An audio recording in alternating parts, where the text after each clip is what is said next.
Ok, bonsoir messieurs. Parashat Vayakel, 5784. Parashat Vayakel, donc, Kadosh Baruch Hu, il donne un ordre à Moshe, Vayakel, Moshe et Kol Adat Ben Israël, Vayomer Aleem, Ila Devarim. Voici les principes, les choses, Shativa Hashem, la Sototam, que Kadosh Baruch Hu, il a ordonné. Il vous a ordonné. Très bien. Tout de suite, Sheshet Yamim Te'aseh Melacha. 6 jours sera fait ton travail. Vous voyez, Mashivi est le 7e jour, Yelachem, Kodesh, Shabbat, Shabbaton, il sera Kodesh, il sera Saint, Shabbat, Shabbaton, ce sera un Shabbat de Shabbat, un Shabbat au carré, l'Hachem pour Hachem. Kol Haosebo Melacha Yumat, on met tout de suite une très grande punition. Tout celui qui fait une Melacha, il mourra. Lotevaruresh, ne vous n'allumerez pas de feu dans toutes vos maisons. Mais Yom HaShabbat, le jour de Shabbat. Très bien. Après, il est marqué comme ça. Donc, on est tout de suite, on rassemble le peuple pour leur dire, voilà, je vais vous apprendre quelque chose de très important.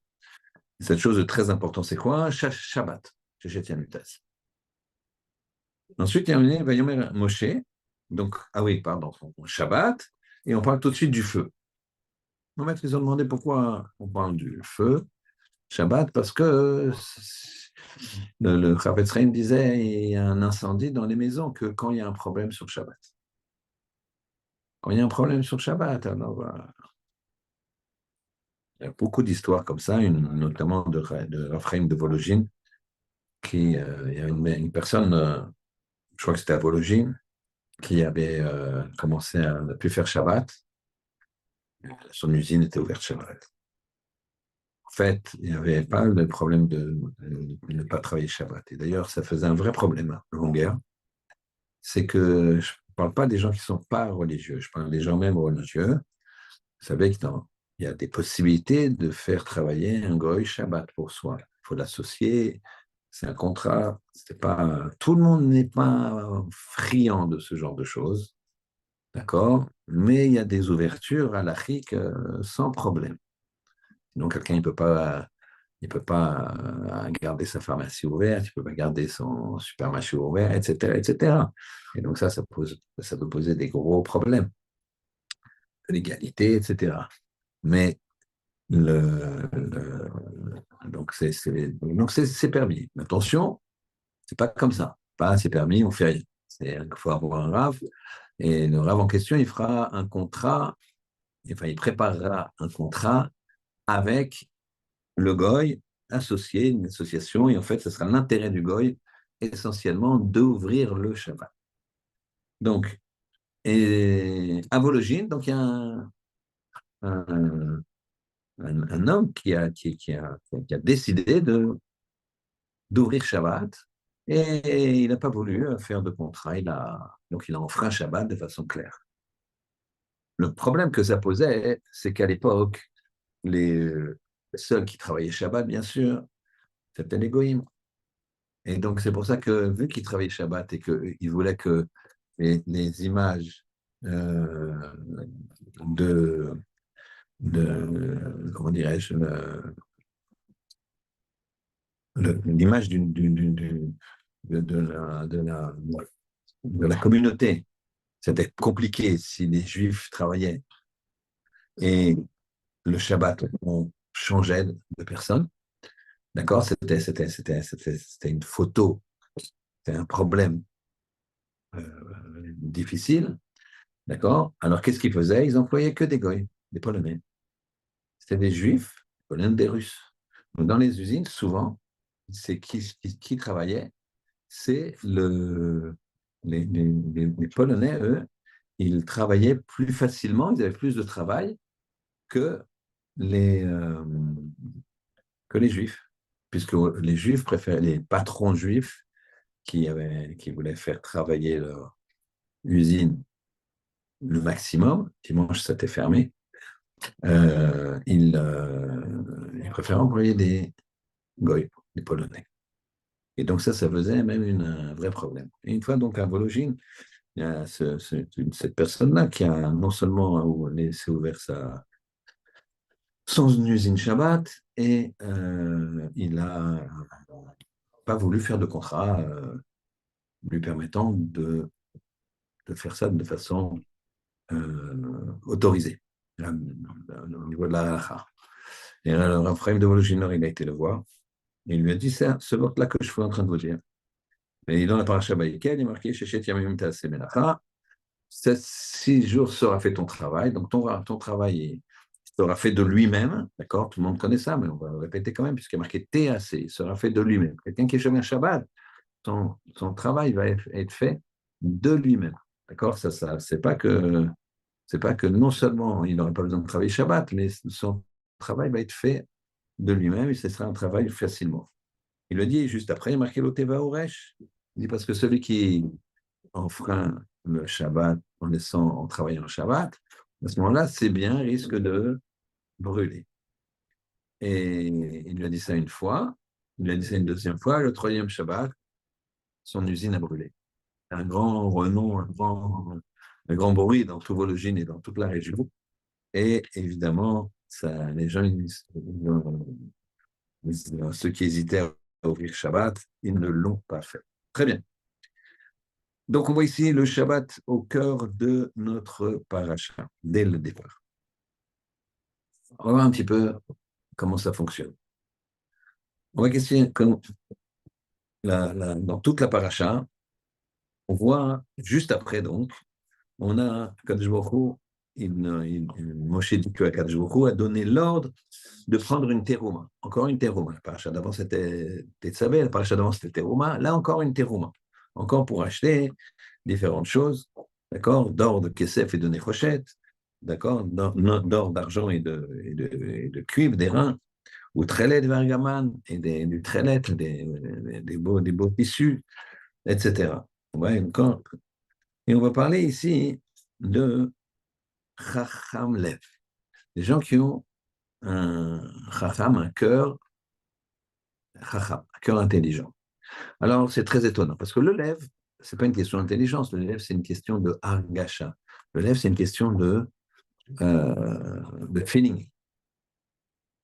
Ce n'est pas une intelligence. Fais parler ton cœur. Ouais, je ne fais pas mon cœur, j'ai envie de faire ça, mais ma tête, elle me dit de faire le contraire. En général, ça ne va pas ensemble.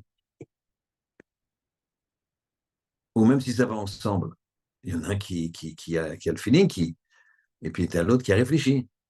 Hein, c'est un sentiment, c'est une argacha, comme je disais. Il sent que ça c'est bien, il a envie de faire ça, il a envie de faire plaisir. Et l'autre, c'est sa tête qui lui dit, ouais, il faut que tu fasses plaisir. Mais Chacham Lev, ça ne marche pas ensemble. Ou tu es Chacham, ou tu as du cœur, ou tu as du cœur et tu es Chacham. Mais pourquoi ici on dit il faut Chacham Lev? Pourquoi on les a mis comme si c'était une seule chose? On n'a pas dit celui qui est Chacham, ou bien celui qui a du cœur. On a dit celui qui est Chacham Lev. Chacham-Lev. Il faut avoir Chacham et Lev en même temps. Comment ça fonctionne? Ça, c'est la première question. Deuxième question, quand on donne de la tzedaka. Tzedaka. Alors, on va voir tout de suite dans une Gemara, une histoire que vous connaissez peut-être tous, mais voilà, à lire comme dans la Gemara, que la tzedaka, c'est tellement puissant que ça sauve de la mort.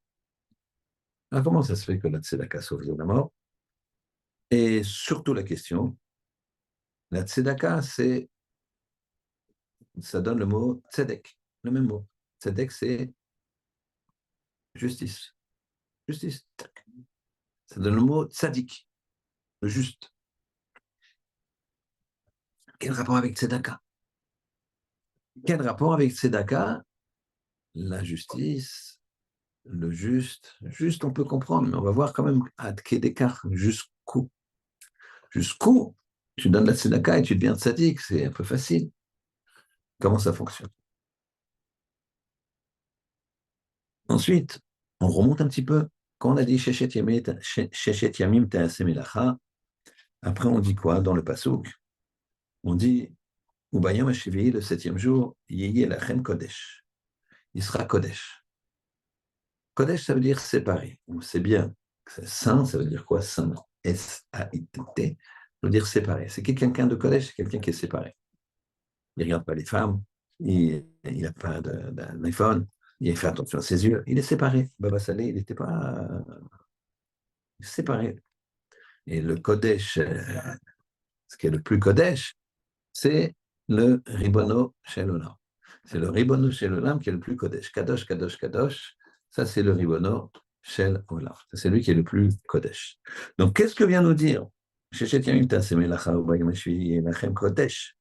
quand tu me dis que tu fasses 6 jours, tu vas faire, et le 7e jour, il va être Kodesh, il va être séparé. Bah, bien sûr, parce que tu m'as mis, j'ai 7 jours, tu m'as dit, pendant 6 jours, tu vas travailler. Ou même, encore une fois, sera fait ton travail. D'accord? Pendant 6 jours, sera fait ton travail. Et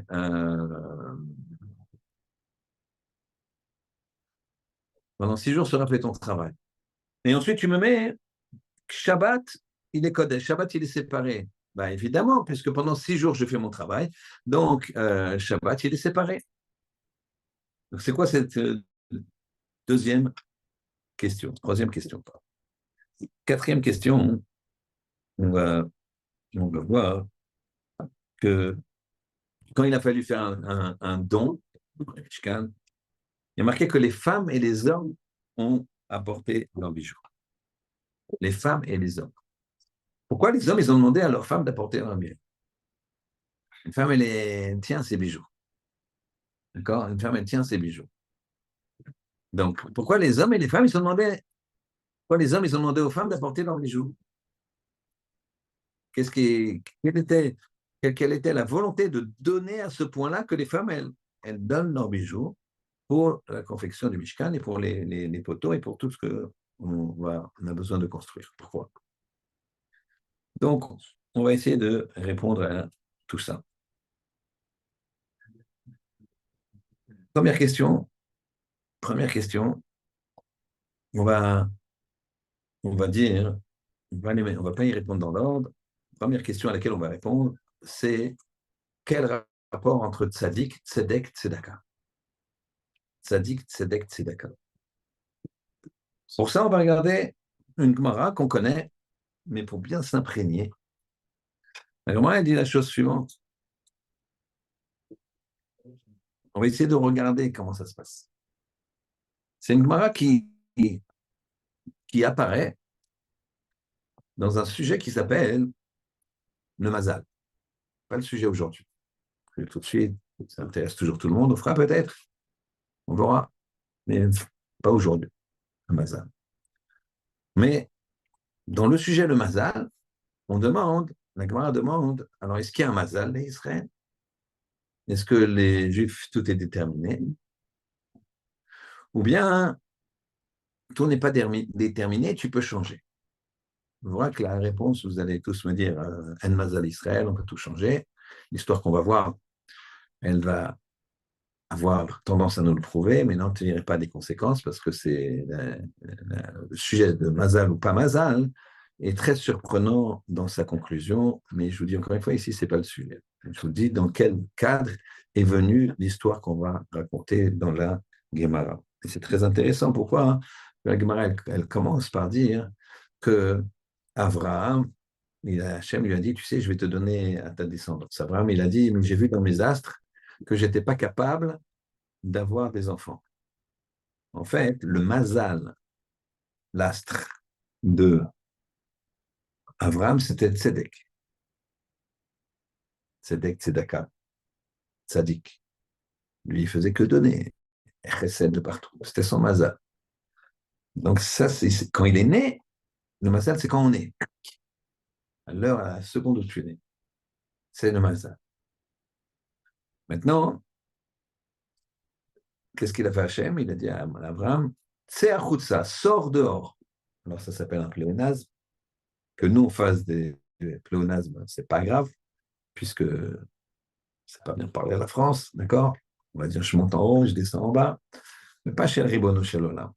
Quand le Ribono Shel Olam, il dit à Abraham, Tseachutsa, sors à l'extérieur, ça veut dire sors, et à l'extérieur, ça veut dire à l'extérieur du système. Et qu'est-ce qu'il a fait Hachem? Il a déplacé le Mazal Tzedek qui se trouvait, on va essayer de comprendre ce que vous pouvez parce que je ne vais pas développer, qui se trouvait à l'ouest. L'ouest qui est un endroit froid. Et il a déplacé le Mazal Tzedek pour le mettre à l'est, qui est un endroit chaud. Pourquoi c'est un endroit chaud, l'est? Et l'ouest, c'est froid parce que le soleil se lève à l'est. Donc, il est tout de suite, il baigne tout de suite dans la chaleur. Donc, quand j'ai compris, il a déplacé le Mazal d'Abraham, qui s'appelle Tzedek, il l'a mis de l'est à l'ouest, et comme la chaleur, c'est connu, c'est propice pour avoir des enfants. Et d'ailleurs, vous voyez que dans l'hémisphère nord et l'hémisphère sud, eh bien que les pays du sud ont plus d'enfants, d'accord? Ont plus d'enfants. Au nord, ils ont moins d'enfants. Et donc, il a eu un enfant. Mais qu'est-ce qu'on voit ici? C'est que le mazal d'Abraham s'appelait Tzedek. Et à la suite de ça, on nous raconte une histoire. Qu'il y avait Shmuel. Shmuel, c'est un grand rave, c'est pas le Shmuel le prophète. Shmuel, un rave. Du temps de l'Agmara, il était avec un avnet. Shmuel, il était réputé pour connaître tout le ciel. Il disait qu'il habitait une ville qui s'appelle Néardéa, d'accord, ou Pompédita, je ne sais plus. Et il disait que les rues de sa ville, de Néardéa ou Pompédita, il connaissait aussi bien les rues de là-haut, des astres, que les rues de sa ville, d'accord, dans laquelle il est né, il n'a pas bougé. Et donc, il était avec un avelette, il était avec un astrologue, et voire astronome aussi, Goy. Goy. Il discutait de Chokhmah, du sujet. Et voilà qu'il y a un groupe d'ouvriers qui passe. C'était quoi ces ouvriers? C'est des gens qui allaient dans la forêt pour couper du bois. Et on les voit de loin et c'est le matin. Et le Havlet, il dit à Shmuel, il lui dit, tu vois, celui-là, là, avec le pull rouge, ou la djellaba rouge, comme vous voulez, d'accord? Il part, il ne reviendra pas. Et je peux même te dire que d'après les astres et tout que je vois qu'il a sur la tête, il va être mordu par un serpent venimeux, il va mourir. Très bien. La journée passe, Shmuel et le Havlet, ils attendent pas toute la journée, chacun va à ses occupations, il leur a demandé quand est-ce que vous revenez. Et on revient, fin de journée, on sera au même carrefour, ils attendent et les voilà. Et voilà que ce monsieur, il est là. Et Shmuel avait dit à la Valette, s'il est juif, c'est pas évident, c'est pas sûr que ça va se produire. Et effectivement, ça se produit pas. Le gars, il revient avec le pull rouge là, il revient, il est là. La Valette, il dit, c'est pas possible. Il court vers lui, il lui dit, non, c'est pas possible. T'as échappé à quelque chose aujourd'hui? Il dit, non, rien. Et qu'est-ce qu'il fait le Havlet? Il dit, tu permets? Et ils avaient des fagots de bois comme ça sur son épaule. Il dit, tu permets? Il lui dit, oui, je permets. Il pose les fagots de bois, il ouvre le fagot de bois. Et là, il étale les fagots de bois. Au milieu des fagots de bois, un serpent ultra venimeux coupé en deux, qui était entouré autour des roseaux. Et lui, quand il a coupé, il l'a même pas vu. C'est ce serpent qui devait le tuer. Alors Rabbi Akiba lui a dit, tu as fait une mitzvah aujourd'hui, dis-moi ce que tu as fait. Alors il a rougi, il a dit, je ne sais pas à dire. Dis-moi ce que tu as fait. Il a dit, alors, une minute. En fait, il attendait que ses copains y partent. Quand ils sont partis, il a dit, voilà, je vais vous dire, nous, on est assez pauvres. Mais on est très unis. On travaille ensemble depuis des années. Et on partage tout. Les fagots de bois, on partage, qu'il n'y en ait pas un qui est plus. Comme ça, il y a pas de. S'il y en a un qui travaille plus vite, il y en a un qui est fatigué ce jour-là. C'est une ardoute extraordinaire. Et même le repas, des fois, il y en a un qui a un gros sandwich, des fois, il y en a qui a un petit sandwich. Alors, qu'est-ce qu'on fait? On met tout dans un panier, on amène un panier. Chacun met un petit peu, met son repas de midi. Et une fois qu'on a tout ça, on partage tout. Une vraie ardoute. Il y a une règle, c'est qu'il faut mettre quelque chose. Voilà. Et aujourd'hui, c'était à moi de récolter, d'aller faire le tour de chaque ouvrier, quoi, chacun du membre du groupe, et que chacun mette dans son panier. Quand je suis arrivé à proximité des compagnons, j'ai vu qu'une grande gêne chez lui. Il est devenu rouge quand j'ai approché mon panier, j'ai compris que il n'avait rien. Alors, j'ai pris mon sandwich discrètement de ma poche, je l'ai pris dans la main comme ça, et j'ai basculé pour que, j'ai- je- j'ai- d'un coup de main comme ça, discrètement, ça faisait comme si c'était lui qui mettait le sandwich. Et donc, je lui ai évité une humiliation. Et c'est pour ça que je ne voulais pas vous en parler, parce que si je vous parle de qu'est-ce que j'ai fait aujourd'hui, lui, il va se rendre compte et ça va être une humiliation. Rabbi Akiva, il a dit, c'est une mitzvah que tu as fait. C'est une tzedaka que tu as fait. Et c'est pas seulement que tu as fait une mitzvah, mais c'est que tzedaka, tatzil, mimavet. La tzedaka, elle sauve de la mort. Tzedaka, elle sauve de la mort. Pourquoi la tzedaka, elle sauve de la mort? Quand Rabbi Akiva, il a dit, la tzedaka, elle sauve de la mort. Ce monsieur, il devait mourir, eh bien, il n'est pas mort. Pourquoi? Il a fait une tzedaka. Qu'est-ce que, c'est quoi le point là, important? En quoi c'est le point? Tout ça, c'est au niveau de la tzedaka. Toute la Gemara, elle parle de ça. La tzedaka, c'est pas seulement avec son argent. La tzedaka, ça va être avec son temps. La tzedaka, ça va être avec son pain. Euh, on raconte une autre histoire après. Rabbi Akiva, il y avait un grand voyant qui disait euh, l'histoire d'avant, c'était Shmuel. Maintenant, c'est Rabbi Akiva. C'est une autre histoire. Donc, la première, on a raconté ici, c'était Shmuel avec le Havlet. Maintenant, on parle de Rabbi Akiva. Rabbi Akiva, il y avait aussi un grand voyant, pareil, non juif, qui a dit à Rabbi Akiva, ta fille, le jour de son mariage, elle va mourir. La nuit de noces, elle va mourir. Et elle va être piquée par un serpent. On connaît l'histoire. Je la raconte rapidement. Le fou, il était très embêté, Rabbi Akiva. Il était très inquiet, mais qu'est-ce qu'il faut? Il faut bien marier sa fille, pas les laisser comme ça. D'accord? Sans mariage, on est comme mort, hein, donc il faut se marier. D'accord? La vie, il faut la continuer. Donc, il a marié et il s'est dit, bon, le lendemain du mariage, il frappe à la porte. C'est rare quand même qu'un père il frappe à la porte de sa fille le lendemain matin. C'est pas très courant, quoi. D'accord? Et donc, elle est l'ouvre. Elle dit, papa, ok, tout va bien, qu'est-ce qui se passe? D'accord? Et il lui dit, ça va, ma fille? C'est lui qui lui répond, ça va, ma fille? Comment tu te sens? Tout va bien, pourquoi, qu'est-ce qu'il y a? Elle dit, mais tout va bien. Il dit, ouais. Donc, sauf que ce matin, quand je me suis réveillé, un truc très bizarre qui m'est arrivé. Qui est arrivé. Il dit, quoi? Mais tu vas faire voir. Et il l'amène. Et dans la chambre, il y avait ce qui s'était passé, c'est que il y avait ce qu'on appelle une inuma. Inuma, c'est une coiffe que les jeunes filles qui n'ont jamais été mariées, elles se coiffaient avec ça, une inuma. Pour ça, nous, c'est le voile. Avant, c'était une coiffe. Elle avait les cheveux très longs, elle les mettait comme ça, et puis après, elle mettait un pic comme ça, pour tenir le nœud des cheveux. C'est ça qu'elle rentrait sur la roupa. D'accord?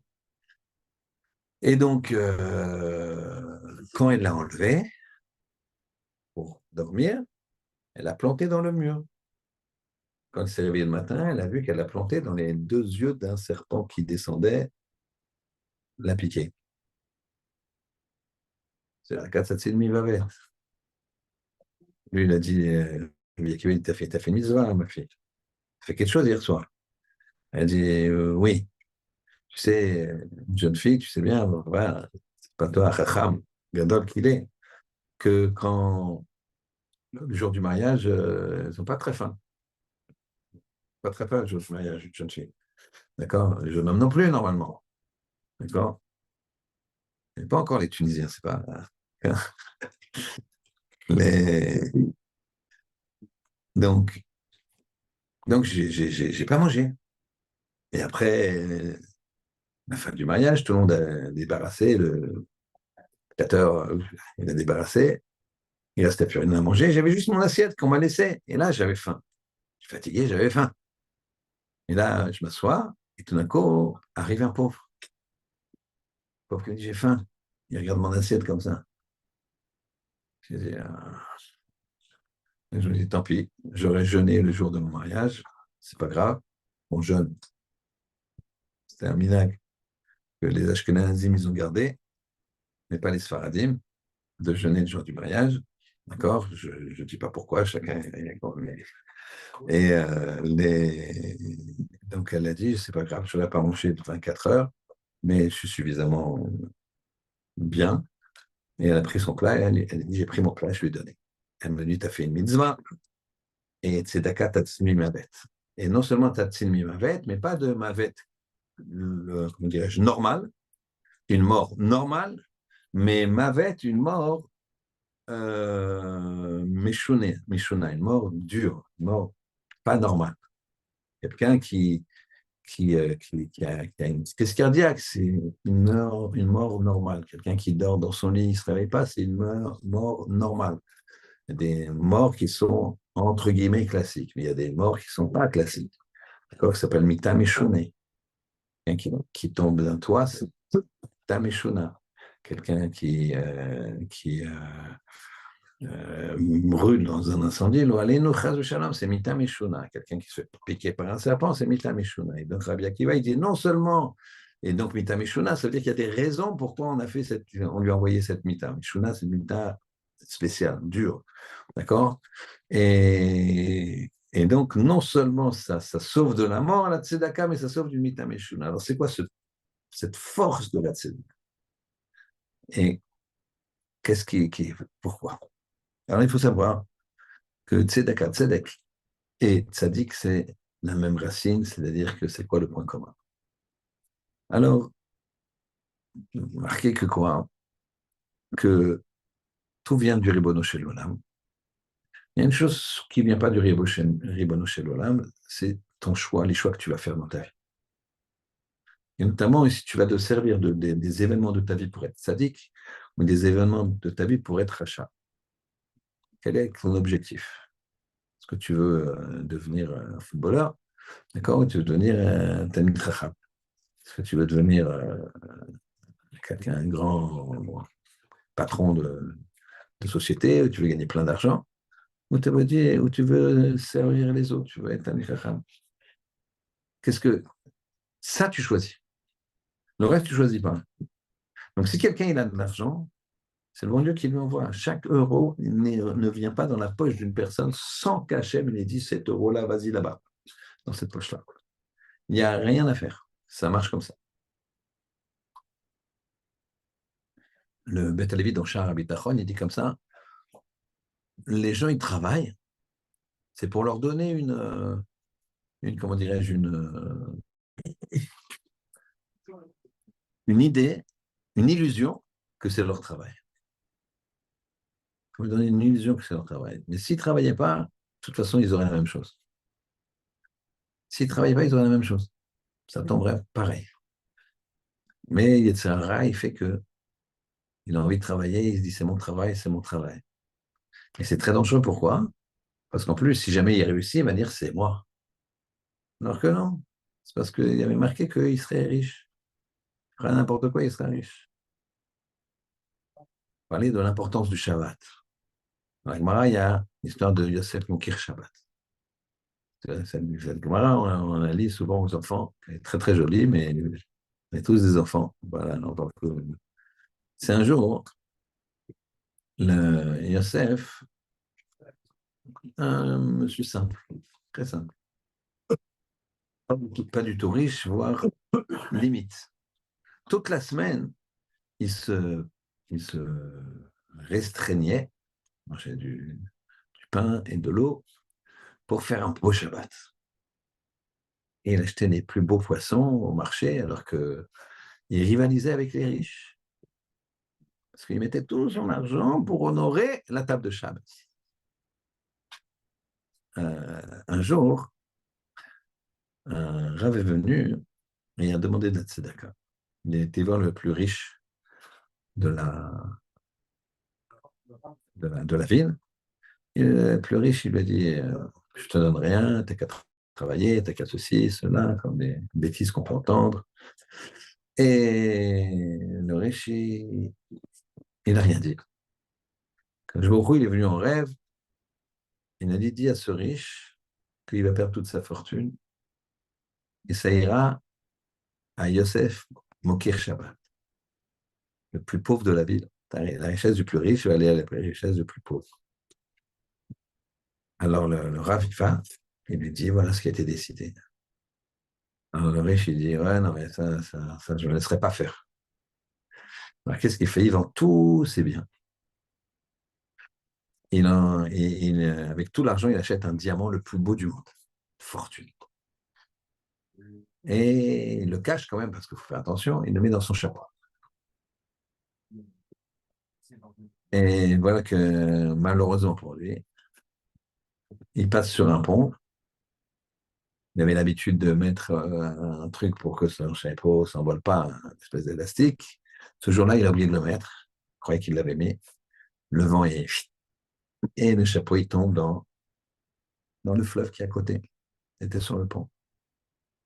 Quelques jours plus tard, il y a un marchand qui arrive, qui a un très très beau poisson. Et il le vend très cher. C'est au marché, c'est vendredi. Mais comme il le vend très cher et qu'il n'y a plus il y a plus le très riche, d'accord, mais qui lui, le très riche, de toute façon, il n'achetait pas ces choses-là. Il n'a pas arrivé à fourguer son poisson. Et il s'est dit quoi?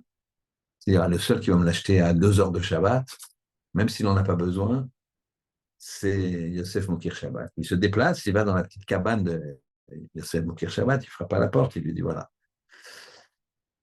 tu prends ce poisson, je te vends ce poisson.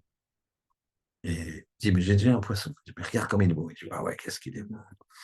Bon, ok, je te le prends. Paye, avec l'argent qu'il restait des derniers deniers.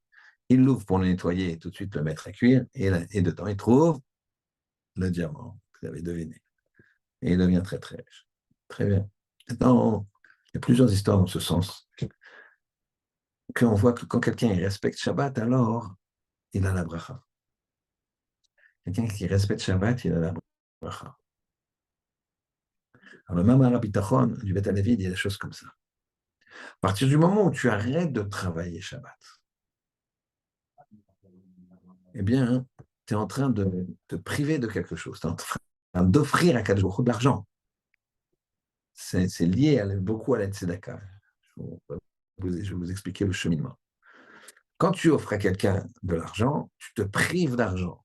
Quand tu t'abstiens d'ouvrir ton magasin, tu te prives d'argent sur le papier, la logique. Tu t'abstiens de... Donc, ça veut dire que quand tu fais Shabbat, tu acceptes de rentrer dans une dimension qui n'est que spirituelle. Tu acceptes ça. Quand tu donnes de la tzedaka, quel rapport il a le type en face de moi? Pourquoi? C'est pas mon copain, c'est pas mon frère, il m'a pas rendu service. Pourquoi? Il arrive avec une lettre, je suis pauvre, j'ai besoin de nourrir mes enfants, tu lui donnes. Mais je vais pas nourrir le monde entier, non? S'ils font tous la queue comme ça, si je commence comme ça, alors pourquoi lui et pas l'autre? Très vite, on peut s'abstenir. Attends, et moi, j'ai quand même pas tellement d'argent de côté, etc., etc. Il y a plein de choses. Donc, quand tu donnes, eh bien, tu te prives. À partir du moment où tu te prives, à quel jour tu te prives pour moi, tu te prives pour moi. Alors moi, hein, parce que je t'ai demandé de te priver, eh bien, mida keneged mida. À ce moment-là, moi, je te donne. Akadosh Baruch Hu, c'est comme l'ombre d'une personne. L'ombre d'une personne, elle le suit. D'accord? C'est systématique. Elle le suit. Pourquoi Akadosh Baruch Hu, il a fait l'ombre? Pourquoi il a fait ce système de l'ombre? Il pouvait ne pas le faire. Il le fait pour que tu vois que c'est réflexif. Que ce que tu fais, eh bien, Hachem, il te le fait. Tu t'approches de lui, il s'approche de toi. Tu te recules, il se recule. Ça te coûte de l'argent, il te donne de l'argent. Et quand tu donnes de l'argent, eh bien, la tzedaka, eh bien, tu fais la justice. Pourquoi, Rabotai, on va aller dans un deuxième niveau. On va faire comprendre la puissance de la tzedaka, comment elle se positionne et la relation avec Shabbat. La tzedaka, c'est quoi? C'est de l'argent que tu as. Et pour ça, tu dois faire tzedek, tu dois faire la justice. L'argent, il faut bien comprendre que ce n'est qu'un dépôt. C'est qu'un dépôt. Tu l'as en dépôt, l'argent. Que tu en aies beaucoup, que tu en aies peu, que tu aies ce que tu veux, ce n'est pas le problème. C'est en dépôt. La preuve, c'est qu'à un moment ou l'autre, tu vas le lâcher. Si tu ne le lâches pas de ton vivant, tu vas le lâcher à 120 ans. Donc, c'est qu'un dépôt à Rabotaï. En yiddish, on dit comme ça, on n'a jamais vu un coffre-fort suivre un corbillard. D'accord? Tu n'as jamais vu ça. D'accord? On ne peut rien emporter là-haut. La seule chose qu'on emporte, c'est ces mitzvot. Une fois, on raconte une histoire. Un père, il dit à ses enfants, il était très riche. Les enfants, ils attendent pour toucher le magot et tout. Et le père, il est déjà vieux. Bon, vous savez, c'est un petit peu difficile à entendre, mais il faut être honnête. Quand un père, il part de ce monde et qu'il laisse des biens, alors les héritiers, ils font deux brachot. Baruch Atayanu Emet et Shechianu, pour les biens qui vont tomber dans leur poche. Bon, la Torah, elle connaît comment il est fait l'homme. Bref, et les enfants, ils attendent, et le père, il dit non, non, non. Il vend tous ses biens, et il transmet il transforme ses biens en argent. Mais comme il ne sait pas quelle monnaie là, il y a là-haut pour faire les courses, alors il dit bon, écoutez, je vais prendre 1 million, il a 5 millions, on va dire, il prend 1 million en euros, 1 million en dollars, 1 million en Deutschmark, 1 million en pounds, bref, et vous mettez ça dans le cercueil. Il monte là-haut, il arrive avec son argent, il voit un supermarché. Ah, ça sent bon, il y a un petit air frais, le soleil, c'est total. Il fait des petites courses comme ça, les produits sont exceptionnels. Il se dit, bon, il n'y a pas les prix, je ne sais pas, on va voir. Et quand il arrive, il a ses diamants aussi, il avait des diamants, il avait plein de choses. Il a dit, il arrive, et puis il pose 2 diamants, et il a dit, non, non, non, c'est pas bon, ça ne vaut rien. Il pose des dollars, rien, je pose 1000 euros, ça vaut rien, rien, rien. Il dit, mais alors, qu'est-ce que vous avez rien d'autre dans les poches? Il fouille ses poches. Ah, il a des francs, des vieux francs. Il s'est dit, ah, peut-être que c'est des francs de collection. Il y va, on lui dit, bah non, alors là, c'est encore rigolé ou quoi? D'accord? Il se dit, bon, alors, mon bateau, les shkalim. Parce qu'au moins, ici, il avait avec les shkalim. Et c'est pareil. Non, on lui dit, ah, ça vaut rien, monsieur. Et il cherche les poches. Il dit, mais j'ai faim, je veux manger. Il dit, monsieur, non, ici, il faut payer, il n'y a rien. C'est comme en bas, hein, tu payes. Tu veux manger, tu payes. Tu payes pas, tu manges pas. Nous, on n'est pas. Un problème, c'est qu'ici, il n'y a pas de. Ici, c'est que le résultat de ce que tu as fait dans la vie. Il fouille ses poches, il essaie de le trouver. Il trouve quoi? Un reçu CERFA. D'accord. Pour ça qu'il y en a plein qui disent, moi, je veux un reçu CERFA. Hein. Ils les mettent comme ça, ils partent avec. Et là, on lui dit, ah oui, 50 euros comme ça. Il dit, ah oui, alors là, ça fait beaucoup trop, là. Je vous rends de la monnaie. Il rend de la monnaie, une espèce de monnaie qui est une représentation des mitzvot, et il lui donne ça. Bien sûr, c'est une histoire. On va dire que dans ce monde, on accorde beaucoup d'importance à certaines choses et moins aux autres. Mais il faut savoir que le monde futur, il est éternel. Je reviens à l'essentiel. Quand tu fais de la tzedaka, tu fais la justice. Pourquoi? Parce que l'argent, hein, il est là pour être, pour changer demain. Bien sûr, on ne t'a pas dit de tout donner. Il y a des règles. 20%. On dit le maaser 10%, mais c'est 20%. Il faut savoir que c'est 20% le maaser. D'accord? Mais à 10%, on est yotse. L'idéal, c'est de donner 20%. Au-dessus de 20%, il ne faut pas donner. Parce qu'on risque de s'appauvrir. Si maintenant quelqu'un il est très riche, pour lui, 20, 30, 40 ou 50%, il peut. À ce moment-là, cette personne-là, elle a le droit de donner plus. Quelqu'un était voir Rav Steinman, quelqu'un de Bnei Brak qui travaillait, qui étudiait. Et il a été voir Rav Steinman et il a dit la chose suivante. Est-ce que, entre mon maaser et ce que je gagne, je peux faire un ratio de 90% et 10%? Alors Rav, il lui a dit, écoute, c'est mieux de donner 20%. Je ne te contente pas de donner 10%. Il lui a dit, non, c'est pas ça ma question. Je donne 90% et je garde 10%. Est-ce que je peux faire ça? Alors, justement, il lui a demandé, tu vis bien? Ouais. Tu me manques de rien? Oui. Tes enfants, ils sont en truc? Oui. Tu peux continuer. 90-10. Bon, ça se passe à Bnei-Brak, ça se passe des gens qui, pour eux, la Torah, c'est la Torah, etc. À partir du moment où ils ont à manger, il y a beaucoup de gens à une certaine époque, bien avant, je parle en Pologne, 1800, 1700, c'était une façon de vivre, et ils ne gardaient rien. Une fois qu'ils avaient un mois devant eux pour nourrir la femme et les enfants, ils donnaient tout à la tzedaka. Et après, ils retravaillaient et ils redonnaient tout avec ça. Il ne restait pas, il n'y a pas de, il n'y a pas de choses. Après, quand les temps sont devenus plus durs, ça a changé. Cette habitude a été perdue. Mais il y a dans les yeshivot, il y a une yeshiva de Brisk, Avram Yoshua, il s'appelle le Rosh Yeshiva, c'est un Soloveitchik.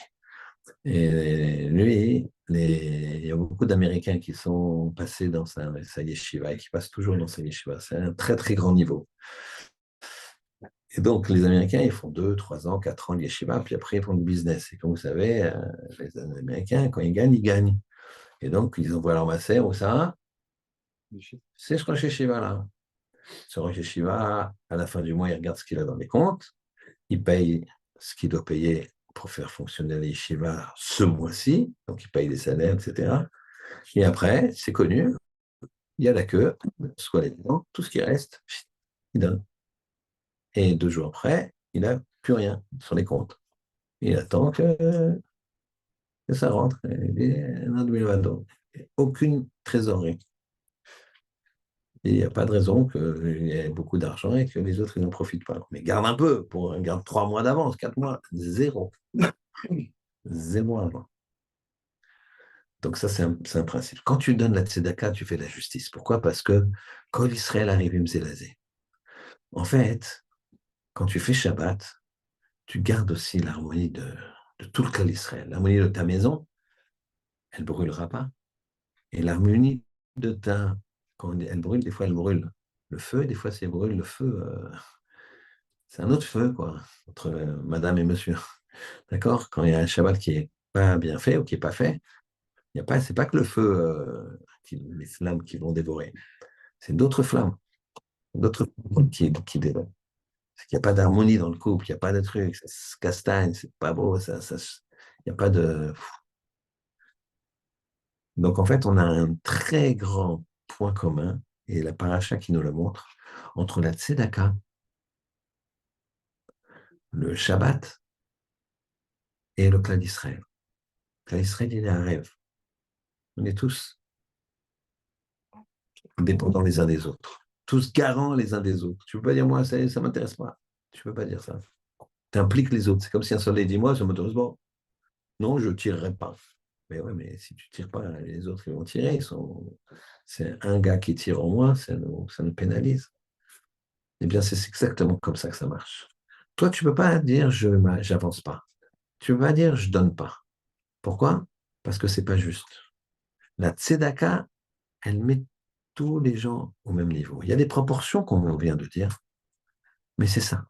Et si tu fais, donc de tzedaka, tu fais tzedek, tu fais la justice, alors avec le Shabbat et le fait que tu vas considérer qu'on est tous arrivés les uns avec les autres, on est tous garants les uns des autres, eh bien tu vas devenir tzaddik.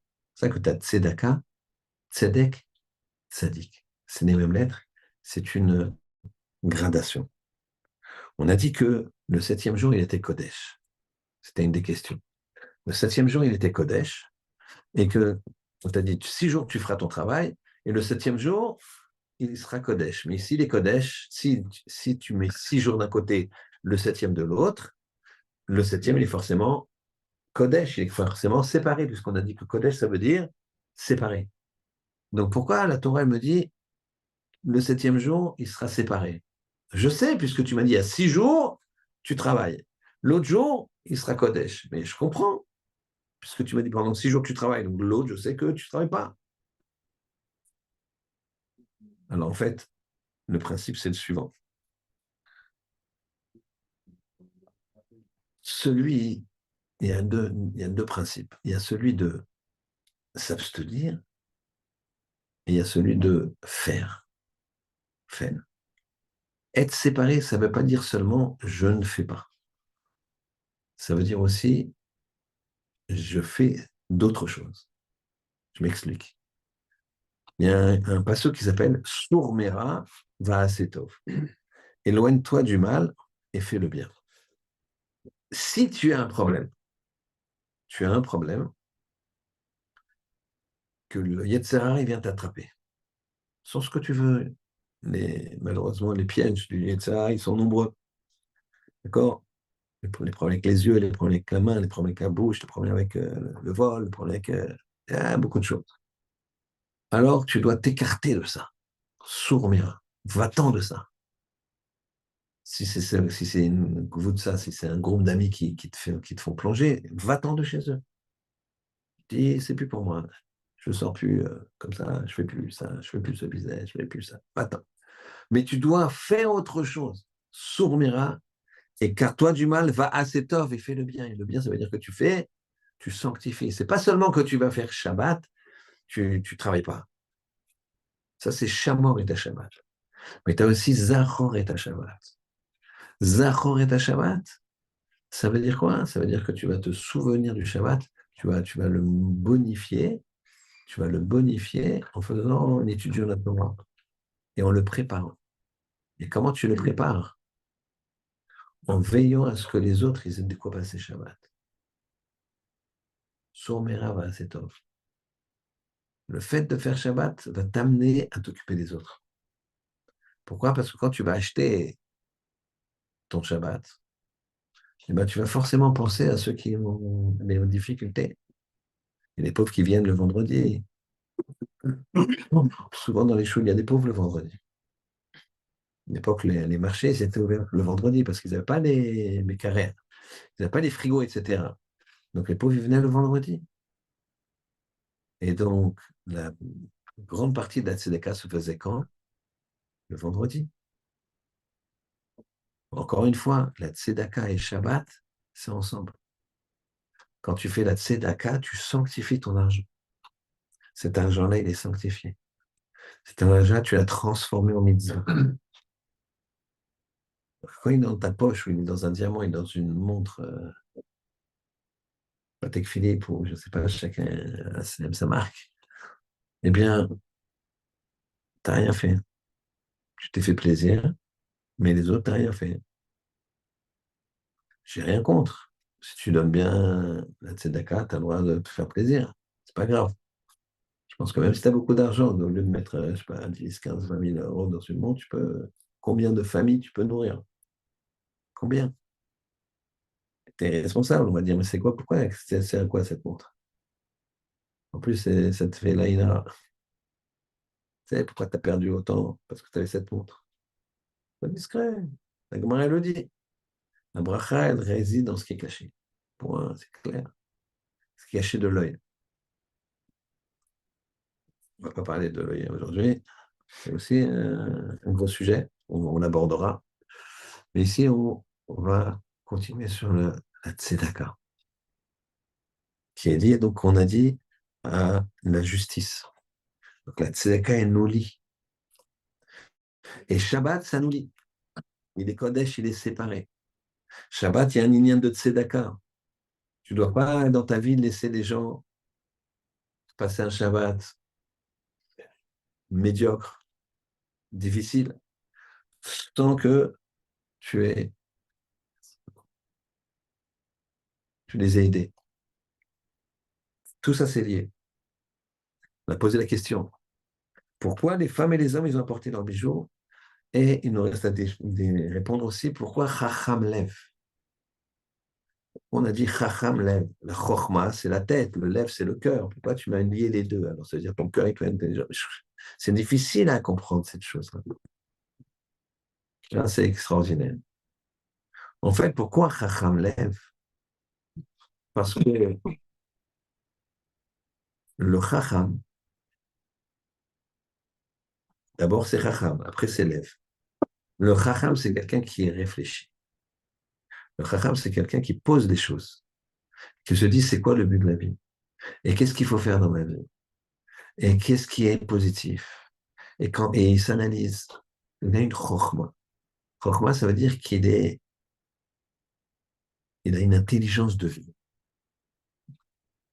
Alors, son intelligence de vie, elle va lui changer le cœur. Et il y a des gens qui vont te dire, j'avais tellement ce truc-là, maintenant, ouf, d'un côté comme de l'autre, malheureusement. Mais le Chacham, il est d'abord Chacham, et après, il soumet son cœur. C'est pour ça que c'est dans le sens Chacham lève. C'est pour ça qu'il y a le niveau de la Torah d'abord et le lève après. Parce que si tu donnes sans Chochma, la Tzedaka, c'est marqué le Chacham lève, il a donné. Qu'est-ce que ça fait que tu sois Chacham ou que tu aies un feeling de donner? C'est pas la même chose. Le Chacham, il peut s'abstenir de donner. Là, je ne donne pas par chesed, il peut s'abstenir de donner. Parce que ça ne fera pas du bien à cette personne. Il faut qu'il se débrouille tout seul. À l'instar d'un père qui va lâcher la main de son fils. Lâche la main. Lâche la main, il ne marchera jamais sinon. Tu ne lâches pas la main, il ne va pas marcher. C'est ça le chacham. Il va donner un bon escient. Comme il faut, quand il faut, la quantité qu'il faut. C'est pour ça qu'il dit qu'ici à Kadosh Baruch Hu, que ce soit le chacham lev qui donne cette tzedaka. Les femmes, elles sont venues donner la tzedaka. Pourquoi les hommes, ils ont apporté les femmes pour donner la tzedaka extraordinaire? Encore tout le monde est un révim zélazé. Chacun est dépendant de l'autre. Pourquoi? Parce que les femmes, elles ont, quand il y a eu la faute du veau d'or, alors les hommes, quand Aaron a dit, allez, on fait le veau d'or, alors les hommes, et Aaron, il a dit, demandez aux femmes. Alors, les hommes, ils n'ont pas été demandés à leurs femmes, ils avaient peur que, ils ont dit, elles ne vont jamais vouloir. Donc, ils ont enlevé les boucles d'oreilles en or de leurs oreilles. Et ils étaient tellement pressés qu'ils ont arraché. Ils n'ont pas pris le temps Ils ont arraché leur oreille avec, les boucles d'oreilles avec. Et sur le cou et partout, ils avaient. Parce qu'ils voulaient vite faire le veau d'or. Mais malheureusement, des femmes, elles ont donné aussi leur bijou. Là, maintenant, les hommes, pour faire le Mishkan, alors les hommes, ils ont dit, enfin, venez, donnez vos bijoux aussi.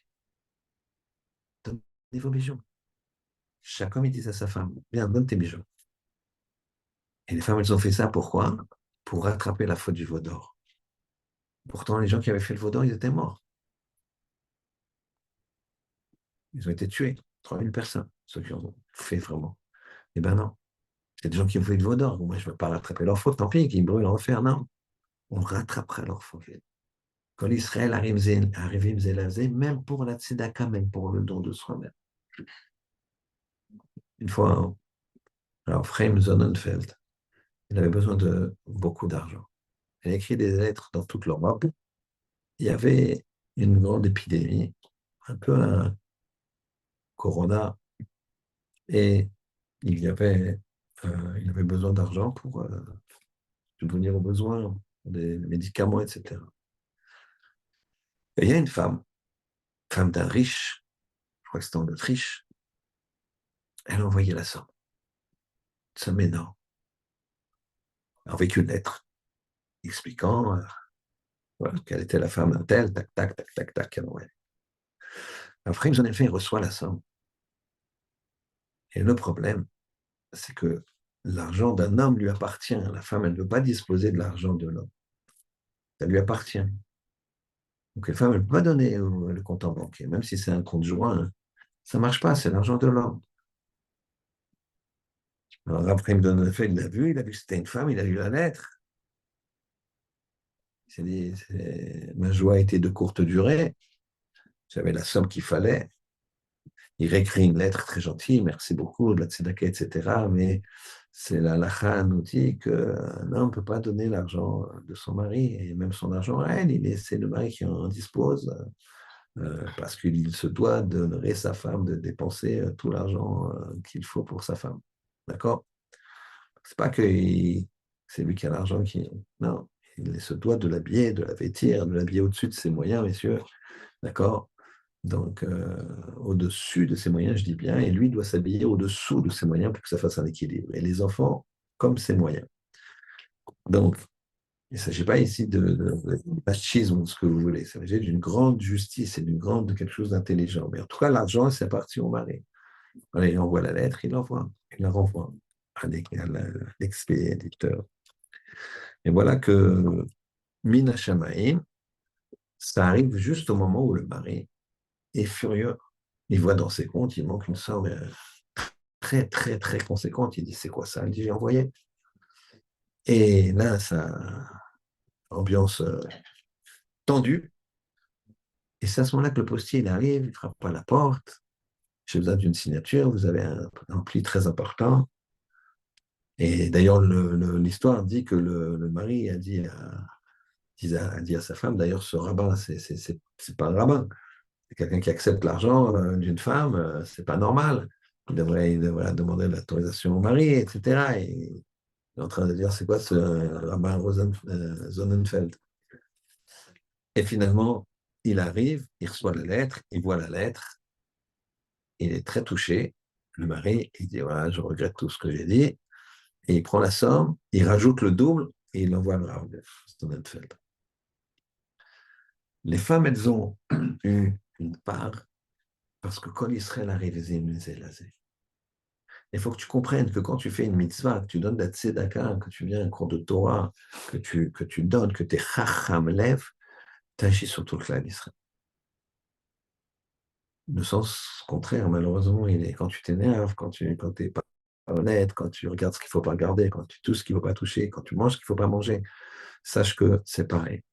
Ça agit sur tout le clan d'Israël. On est arrivé Mzélazé, il n'y a rien à faire.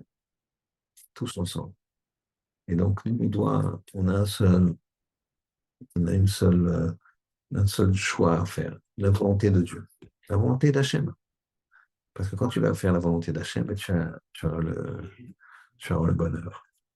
Les gens qui font leur choix de Shabbat, les gens qui font leur choix de donner, il n'y a pas plus grand bonheur. Et que il nous a fait un grand recette.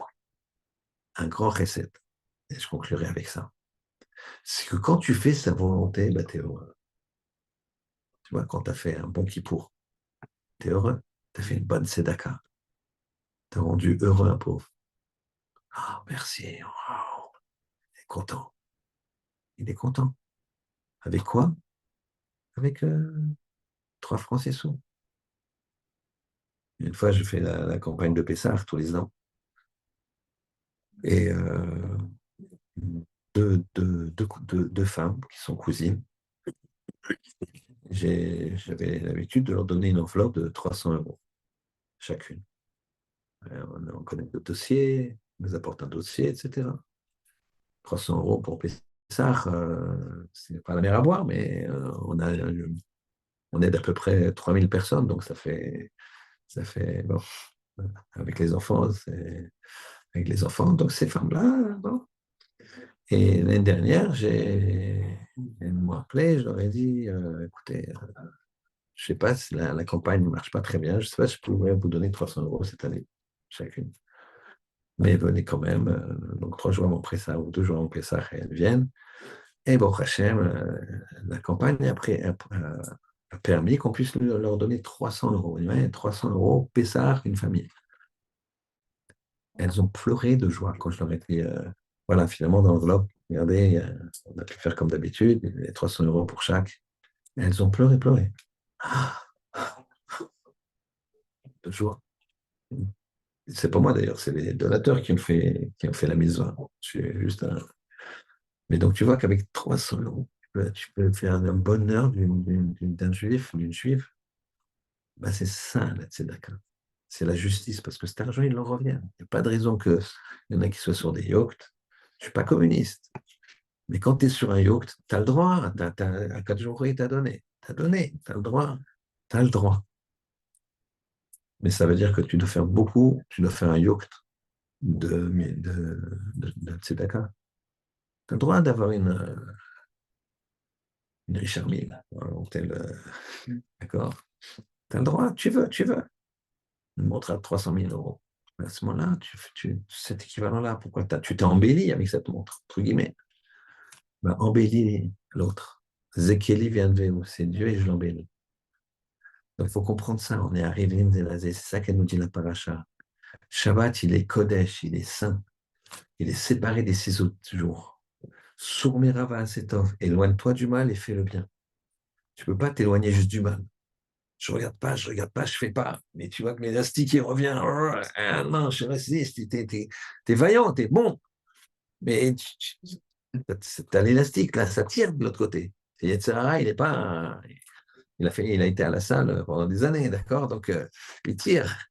Donc, par contre, si tu fais assez tough, tu fais du bien, c'est-à-dire tu combles en faisant du bien, bah, tu as autre chose qui te tire. Donc là, tu as un support, tu as une aide. Donc Hachem, il fasse qu'on comprenne ça. Qu'on comprenne ce que tu as, quand tu donnes, c'est te donner. Donner, c'est se donner. C'est le titre du shiur. Quand tu donnes, tu te donnes à toi, en fait. Donner, c'est se donner.